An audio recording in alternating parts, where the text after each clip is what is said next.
fighting a war abroad that is so important that all the fights we thought we'd be having at home have to take a back seat. What is working? What isn't?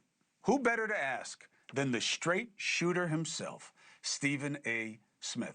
I wanted you to have the benefit of that conversation with those cats that were so deep in diplomacy in this part of the world. One guy paid for it with years of his life as a prisoner.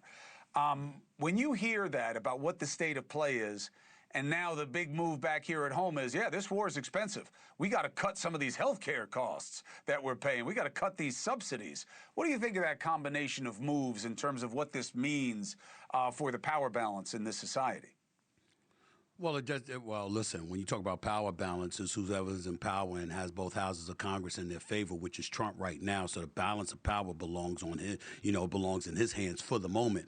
Once the midterms arrive, it may be an entirely different thing because he's turned off so many people that he's going to hurt the GOP in the eyes of many, which means that they'll lose either the Senate or the House, in all likelihood the House, and obviously if the Democrats get back one house of Congress, his power will definitely be compromised. And that's why we're keeping our eyes on this with Iran, and it's so important because right now, it's a situation where you're looking at it and you're saying to yourself, what's the real purpose of this? You bombed them last June. You told us they were obliterated. Clearly you lied. That wasn't the case. And because you lied and you weren't telling the truth, you've even turned some members on the right against you.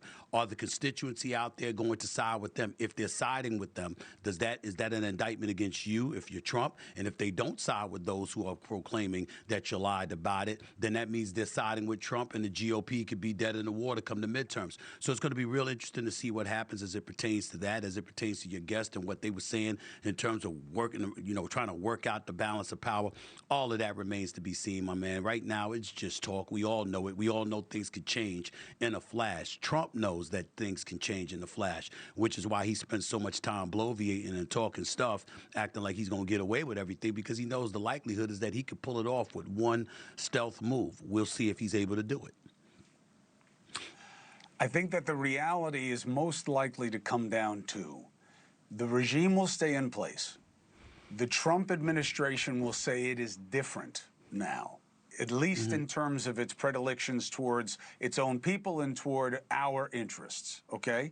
And then it will be a calendar contest of what comes first, the midterms or whether or not that proves to be a false premise. I don't think they remove it. I think they say they changed it.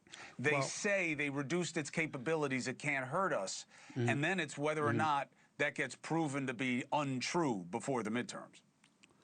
Well, there's a couple of tentacles that are attached to it that may influence the minds of the American people, which are going to have some say in all of this. Number one, this is a joint operation, at least to some degree, in concert with Israel. As you've lamented on several occasions, anti-Semitism has been fomenting in this country, been growing in this country more and more and more. You never know what level of blame and culpability is thrown in their direction, and thereby as an attachment with them, it'll go in Trump's direction. You got to take that into consideration. Then you got to take the issues going on in our nation right now, the cost of living, affordability, the price of gas, food, et cetera, et cetera. You can talk all you want to about what you've accomplished over there, but if the American people don't feel the benefit of it, and worse, it's still reminiscent, meaning the times that we're living in are still reminiscent of what was going on, at least economically, with what you were complaining about with the previous administration, then you've got a problem on your hands, because again, it all comes down to the level of power he's going to be able to wield. He can do a lot now when you've got the courts in your favor, when you got the Senate in your favor, when you got the House of Representatives in your favor. But if you lose one of those elements, or dare I say two, you could be in a world of trouble, because you're not going to be able to do the kind of things that you wanted to do. And as a result, there's a whole bunch of people that will have sent the message, we don't like you very much anymore. We don't believe what you're saying. He obviously has his cult-like following with MAGA. They're not going anywhere. But whether it's 40 to 45% or whatever number you want to believe that's really independent, or folks on the left, there's a vast majority of individuals in the United States of America that are monitoring and that don't trust a damn word that he says. And he hasn't done well in this situation with Iran to really, really provoke any kind of trust in him, because there's too many inconsistencies. I'm not going to accuse him of lying or anything like that. The bottom line is he says one thing, and then another day he says another thing, and then another day he says something else. He's all over the place, and he could say that's strategic on his part, but the results are going to be what the American people says it is. It's not going to be what he says. It's going to be what they say at the polls in the midterms. And he's getting a little buffer right now. He doesn't have an alliance here, not yet anyway. And Israel is rightly and wrongly taking a lot of the heat for what people don't like here. Because there is no alliance. You can't look at 12, 15 countries and say, well, this is what the world decided to do, you know? And so here we are. It's really, no, this is what Israel wanted. And we're doing what Israel wanted. And Trump is kind of quiet on that. Why? Because it's a buffer for him. That would all be animus directed at him if it weren't for Israel. Yes. So, you know, he's a tricky ally for them. They're just taking the deal right now because they're getting to do what they want to do, which to them is an existential cause on their borders. And of course, what doesn't get done? Everything at home. They're going to pay for it on the backs of the poor. The shutdown stays going. None of these fights get had. He'd rather take on the regime in Iran than the healthcare companies. Right. That is it. I'm glad you brought that up, because that's the move right there that's going to hurt him immensely.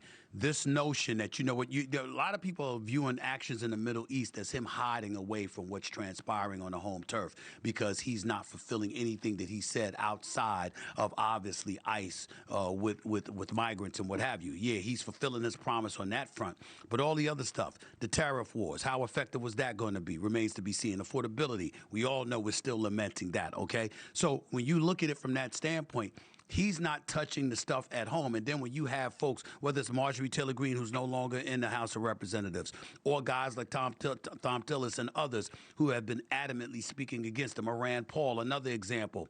The fact is he doesn't have the support that he once had. And if it's parlayed into him being called to the carpet in a sense that you've got GOP members losing seats and what have you, it's definitely going to compromise him. And remember, it's $800 million to $2 billion a day that you're paying for what's going on in the Middle East at the same time that you couldn't pay $1 billion to TSA workers this past month. It doesn't matter that you're paying them now. You can sign the executive order all you want to. Problem's still not solved.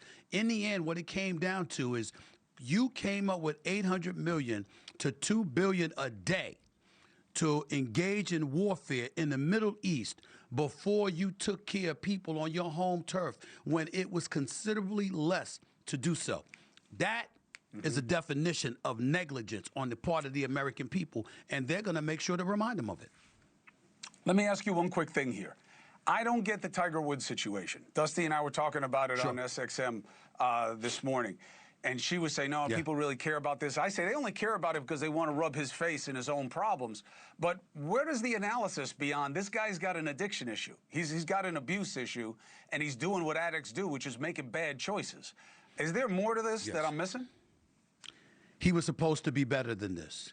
He wasn't supposed to be an addict, or if he was going to be an addict, he was supposed to be one that would acknowledge it and seek the help that he desperately, obviously needs. He was supposed to be that dude. Remember, before he got busted transgressing many, many years ago, you have to remember that he didn't just sell himself to America as this elite golfer. He didn't become a billionaire just because he could golf his tail off better than anybody on the planet. He became that billionaire because he sold himself to America as this is the guy you wanted in your living room. The smile, the greatness, how he articulated himself, you know, just pure as gold and what have you. And then you found out he was worse than most porn stars. That was the situation right there. Ain't no way around it. And so you fast forward to what he's been experiencing all of these years. Back issues, knee issues, Achilles, you know, and then obviously this clear addiction. I think it's the painkillers. We don't know. People speculate it's alcohol, it's opioids, Vicodin he's taken in the past. Ambien was in his system years ago. But all I know is this. You had this problem in 2017 when they found you asleep in your car on the side of the road. You had this problem in 2021 when you crashed into a tree and tumbled over and almost got yourself killed. You had this issue again last Friday. All three times you're inebriated and you're behind the wheel of a car. Now, I think it's safe to say, yo, Tiger Woods, you can afford car service. I think it's safe to assume the man can afford car service, okay? What the hell are you doing getting behind the wheel of a car? Most of us would be in jail. Remember the second incident in 2021, they didn't charge him. They didn't make him take an alcohol, breathalyzer test. They didn't test his blood, any of that stuff. He was hospitalized. They left him alone. So he's got, in a lot of people's eyes in America, he's gotten away with a lot. And they're sick and tired of it because they're saying, what is it going to take? Is he going to kill someone? You never thought that you would hear such verbiage accorded towards Tiger Woods. But when you do something 3 times, you know my saying, Chris, you know me. If it walks like a duck and quacks like a duck, it ain't a damn mongoose. You doing some stuff over and over again, you got a problem. It's who you are. It's what you're doing. And thank God he hasn't killed somebody yet. He's behind the wheel of a car like this. And let's be clear, it's 2 o'clock in the afternoon. It's 2 o'clock in the Let's say some late night after you was at a party or something. He's walking around. It's 2 o'clock in the afternoon. Now you go back to press conference where you see him stumbling over his words, being inconsistent, sometimes incoherent. You're seeing all of these challenges. You're like, well, wait a minute now. We shoved that aside. We can't shove that aside any longer because the brother clearly has a problem. Go get the help that you need. But most importantly, we'd love for you to get the help you need and not have these problems. But first and foremost, could you do me a favor? Just stay away from being behind the wheel of a car. Stop putting other people in danger. You know you got an issue. Don't get behind the wheel of a car. Could you at least do that? That's what folks are asking right now. They ain't even asking about him to go get help.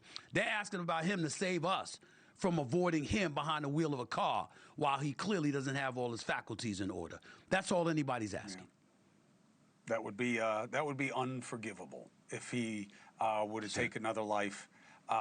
And he's got a chance to do better. Let's see what he does with it. Stephen A., appreciate you. Thank you very much, as always. No problem. Thank you for watching. Subscribe below and download our NewsNation app right now on your phone, and you will get fact-based, unbiased news for all Americans.